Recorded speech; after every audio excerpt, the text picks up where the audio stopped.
சென்னை அம்பத்தூரில் திமுக சார்பில் போட்டியிடும் டாக்டர் பூர்ணிமாவை ஆதரித்து திராவிட கழக துணை பொதுச் செயலாளர் வழக்கறிஞர் மதிவதனி தீவிர வாக்கு சேகரிப்பில் ஈடுபட்டார். சென்னை அம்பத்தூரில் திமுக வேட்பாளர் டாக்டர் பூர்ணிமாவை ஆதரித்து திராவிடர் கழக துணை பொதுச் செயலாளர் மதிவதனி மண்ணூர்பேட்டை பகுதியில் தீவிர வாக்கு சேகரிப்பில் ஈடுபட்டார்.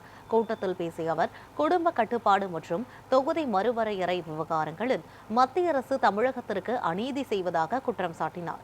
மேலும் அதிமுகவுக்கு அளிக்கும் ஓட்டு பாஜகவிற்கே செல்லும் என கூறினார். திமுக ஆட்சியில் கல்வி, சமூக முன்னேற்ற சாதனைகளை எடுத்துக்காட்டி மக்கள் நலனை பாதுகாக்க உதயசூரியன் சின்னத்தில் வாக்களிக்குமாறு கேட்டுக்கொண்டார்.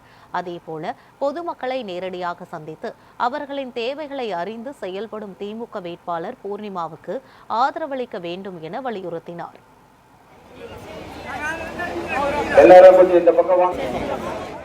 முதல் முறையாக மக்களை சந்தித்து வாக்கு கேட்க வந்த அக்கா விடிய விடிய வேலை பார்க்கறாங்க. யாரோ உச்சத்துல இருந்து இறங்கி வந்தாராம். 6 மணிக்கு மேல ஆட்டோ ஓடாது. நீ தலையான 6 மணிக்கு மேல ஆட்டோ ஓடாது. என்னனாலும் பண்ணுங்க. எனக்கு ஒரே ஒரு டவுட்னு, யாராவது உங்ககிட்ட வந்தாங்கன்னா கேட்டு சொல்லுங்க. அந்த பசங்க கிட்ட ஷூட்டிங் ஸ்பாட்ல எல்லாம் 6 மணிக்கு மேல நடிக்க மாட்டாராமா? காசு கிடைக்குதுன்னா நீ நடிப்ப, மக்களை பார்க்கறதா இலக்காரமா? உழைக்கும் மக்கள் 6 மணிக்கு தான் வேலை விட்டு வருவாங்க. அந்த மக்களை 6 மணிக்கு மேல சந்திக்க முடியும். எங்களுக்கு என்ன காலையில சும்மா தான் இருக்கும். எதுக்கு 8 மணிக்கு கூட்டம் நடத்துறோம்? இங்க எதுக்கு 7 மணிக்கு நடத்துறோம்? எல்லாருக்கும் பழப்பு இருக்கு. உனக்கு பழப்பு இல்லை, நீ 2 மணிக்கு வந்து நின்னுகிட்டு வான் கூப்பிட்டா வர முடியாது மக்கள் சொல்றாங்கல்ல. அதை கேட்பதற்கு அறிவு இருக்கக்கூடிய ஒரே மாநிலம் தமிழ்நாடு மட்டும்தான்.